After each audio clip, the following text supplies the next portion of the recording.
Le marché immobilier en Afrique du Sud a connu des gains robustes entre 2020 et 2021, alors que les acheteurs ont capitalisé sur des taux d'intérêt historiquement bas. Donc je pense que nous avons été dans une situation assez inhabituelle car nous avons connu une baisse plutôt agressive des taux d'intérêt durant la période de la Covid et je pense que beaucoup de gens avec ces taux d'intérêt ont acheté beaucoup de biens immobiliers. Et les choses ont rapidement évolué quand l'Afrique du Sud a décidé de sortir du confinement lié à la Covid-19. La flambée des prix des denrées alimentaires et des carburants, en raison du conflit entre la Russie et l'Ukraine, a poussé l'inflation à des niveaux records. Et le marché de l'immobilier s'est refroidi lorsque la Banque de réserve a augmenté le taux de rachat de 4,25% à 7,75% en moins de 18 mois. Nous avons définitivement vu un déclin du marché depuis novembre dernier. Les avocats et les agences immobilières sont à l'origine des obligations.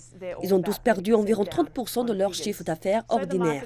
Ainsi, le marché réagit clairement à ces annonces. Et ce cycle de resserrement agressif a laissé des Sud-Africains endettés avec peu d'espace pour respirer. Quand le taux de rachat a augmenté, le taux s'est répercuté sur tous les comptes de dette non sécurisés. Donc, si vous avez un prêt immobilier, un prêt automobile, un prêt personnel et des cartes de crédit, le taux va à la hausse sur tous ces derniers.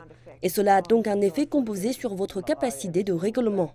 Pour les personnes au niveau de vie plus élevé, elles disposent de davantage de capitaux et aussi de liquidités et sont moins affectées. Mais dès qu'il s'agit de niveaux de vie plus bas ou de plus petites maisons, la plupart de ces gens sont tiraillés de toutes parts. Et donc, chaque petit changement ou chaque petite augmentation a un impact sur eux.